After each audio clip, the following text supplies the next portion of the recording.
January 13th, 2006, Buenos Aires, Argentina. A quiet Friday morning turns into chaos. 5 armed men walk into a branch of Banco Rio in the city of Acasuso. Inside the bank, 23 hostages. Outside, more than 300 police officers. The entire city holds its breath. The robbers seem calm, almost too calm. They talk politely to the hostages. They negotiate smoothly with the police. Then one of them makes a chilling threat. "If you don't pull your men off the roof, I'll start killing hostages, one by one." The commandos retreat. Snipers stay hidden. The tension rises. Moments later, the robbers make a strange demand. "We want 5 pizzas and sodas." The police think they're buying time, so they agree, but when the pizzas arrive, no one answers the phone. Fearing a massacre, special forces storm the building. They break through the doors, free every hostage, and rush toward the vault. What they find leaves them speechless. There are no robbers, only toy guns, and silence. The robbers had vanished.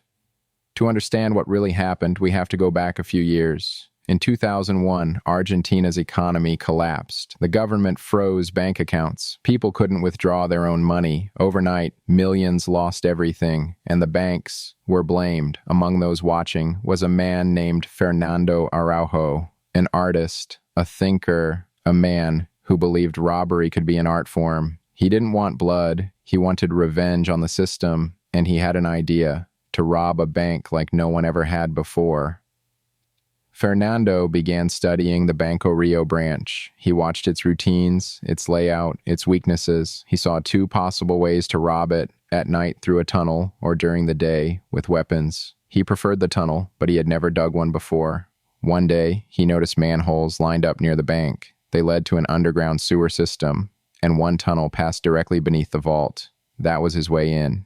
He measured everything with a bicycle wheel and a tape measure, calculated depth and distance with trigonometry, and began digging, but he couldn't do it alone. So he formed a team: Sebastian, the engineer, Mario and Beto, 2 experienced criminals, and Doc, a strategist.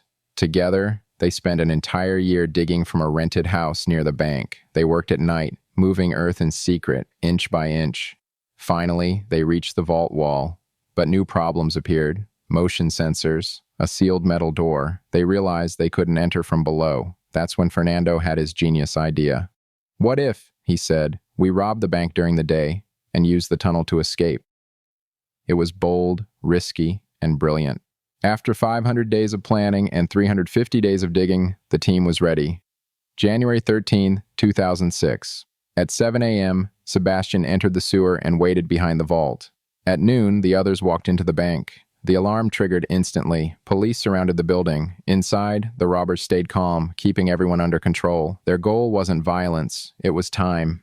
While the negotiator kept the police busy, Sebastian broke into the vault from below, using a homemade hydraulic drill powerful enough to open a safe in seconds. He opened 143 lockers, filling bags with cash, gold, and jewelry, worth millions. As police prepared to storm the bank, the robbers asked for pizzas, a distraction. And while officers waited outside, the men disappeared underground, escaping through the tunnel on small boats that carried them through the sewers.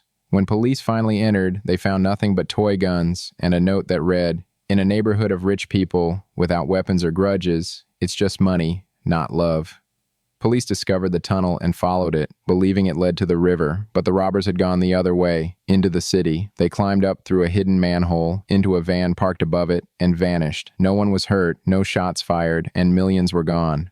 Weeks later, their luck ran out. One of the robbers, Beto, argued with his wife after discovering money missing. In anger, she went to the police and revealed everything. One by one, the gang was arrested, but the punishment was light because they never used real weapons. Fernando Araujo, the mastermind, served only 2.5 years in prison. The rest walked free soon after. The total amount stolen, still unknown. Some say millions are still hidden somewhere in Buenos Aires.